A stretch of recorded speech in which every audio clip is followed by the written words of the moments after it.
Hey guys, welcome back. If you have ever been in a situation where you're just catastrophizing like the worst possible scenarios, and sometimes you might even be unaware that you're actually doing it, and then you're knee deep in anxiety, and now you're fully having an anxiety attack or possibly even going down into a panic attack, then catastrophizing worst case scenarios could be something that you are in a pattern of doing or something that you're almost even addicted to in some way. So in this video, I want to give you some tips to kind of help you to start relieving some of the pressure on yourself when you are in these situations, because what we're trying to do is eliminate panic attacks, anxiety, stress, and fear. And the way we do that is through starting with step number 1. So let's get into catastrophizing, because we've all been there, right? Especially when we've gone through some trauma and now we're dealing with like post-traumatic stress, and catastrophizing and overthinking and stress and fear and anxiety and panic, they're all kind of like intertwined with each other. But like I said, we can definitely prevent all of those things from happening if we work on catastrophizing. Now, what is catastrophizing? It is basically perceived harm. It's perceived danger. It's the story that we make up in our mind about this worst case scenario that could possibly happen. And we can come up with a multitude of lists of things of worst possible cases that could happen, from anything at all. When we create that story, or when our mind just starts creating the story of this worst case, and then we're so unaware that the story is even happening and we just unconsciously are feeding it, we basically start creating this fear and this worry, and this is when your body will start to go into fight or flight. Now, you might be the person that also struggles with overthinking and wanting to know what's going to happen, and really wanting that sense of control in your life is because at times in your life where you have felt out of control, and because that post-traumatic stress is coming up, that you have felt out of control at life, or life is filled with unknowns, life is filled with traumas, life is filled with situations that we don't have to personally be in, but that we see on the television, or we see on the news, or we hear from friends and family that are bad things that happen. And so it's not abnormal for our minds to create these stories, but it is where we want to start working on whether or not we feed them, because that's where you actually have the power. You don't always have the power that your mind's going to cultivate this like worry or this fear thought, but you do have the power on what you actually do with it once you spot it. One of the biggest things to practice is self-awareness. Self-awareness to the thought is going to be, here's the thing, when you become aware that you are catastrophizing, that you are creating, that your mind did create this like worst case scenario thought, the minute you become aware of it, which means you immediately stop feeding it and you're just looking at it, you can sense it, you can see it, that's self-awareness. When you're aware on that level, in that moment you have free will, you are conscious, and you get to decide whether or not you want to believe it and feed it, or if you want to reject it. Now, the problem is the more you overthink and the more you catastrophize and the more you feed something, that story starts gaining energy and it starts becoming really, really believable. And the more you reject, you feel like, well, look, I'm rejecting and like it's still not going away. It's still chirping in my ear. And this takes time. It is a process, because if you're an overthinker, then you've overthought in the past and you've created worry and you've created stress and you've created these worst case scenarios. And so you are basically now programmed to do that. And so what you're trying to do now is reprogram and create a new tape. And that just takes practice and time.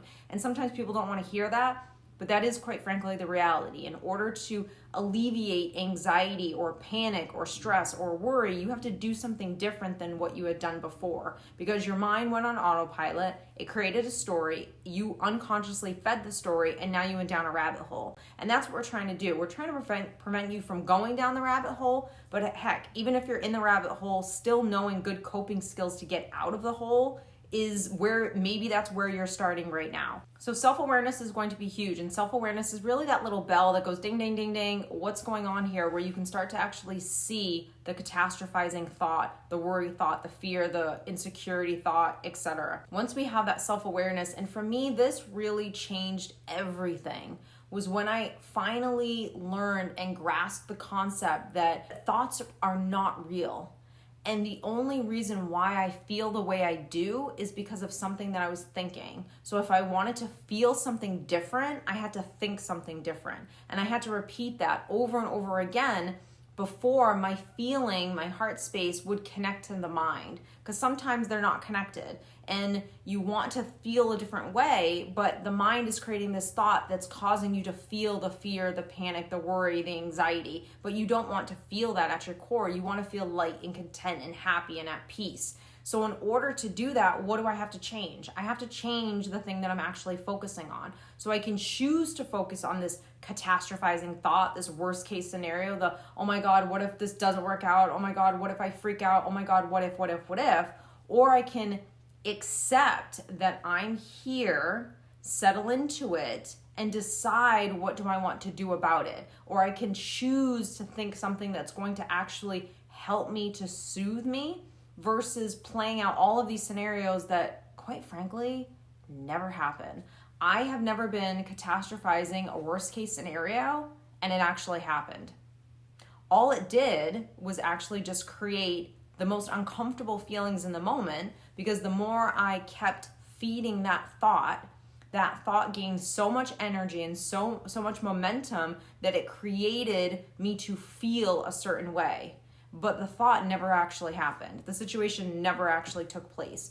And that's why literally 99% of the time, what you're worrying about is never going to happen. And even if it did happen, you would go into fight or flight and you would handle that situation and you would be able to manage it versus you just thinking about it, sitting here, contemplating it and playing out in your mind. You have no control in that moment. But if something ever actually did go down, you would have control. Your body would take over and you would know exactly what to do. I think a really huge part with catastrophizing also that I want you to start focusing on, really start practicing it, is you gotta really focus your mind, your energy, and your attention on what you want to have happen versus what your mind is just telling you that worst case of what possibly could happen. So I try to always focus on what I want to have happen versus what this anxiety is telling me, or this worry, this fear is telling me, because that's free will, is my ability to see this thought that my mind created. I don't need to know where it came from. Maybe it came from, at times I'm anxious. Maybe it came from, I just went through this horrible traumatic experience and I have post-traumatic stress. Maybe it came from my childhood programming. No one cares where it came from, but it's here. The minute I can see that it's here, free will allows me to say, do I want to feed you and believe you, or do I want to create a new reality? So, and you get to choose. And the more I keep turning this way and focusing my energy in this is going to lose momentum and it's going to just pass. So if this video has helped you to give you some tips and some coping skills that you can start really working on and implementing in your own life if you know you tend to do this, I would say if you do struggle with catastrophizing, anxiety, and things like that, write down what are the top 3 things that you worry the most. Write that sentence down and start breaking down when do you actually start experiencing them. Are you just an overthinker and you'll tend to overthink continuously and now it's become an addiction and that's what you need to work on? Is there one major fear that you have and that's kind of the beast that has so much energy right now because you've fed it for so long, and that's what you need to work on? So just work on small little attainable goals and do these little mini skills throughout the day and you'll start to change your pattern real quick. So I hope you have enjoyed this. If you did, don't forget to share it with anyone who you think might benefit from this information, and I'll see you guys next week. Enjoy your week, guys.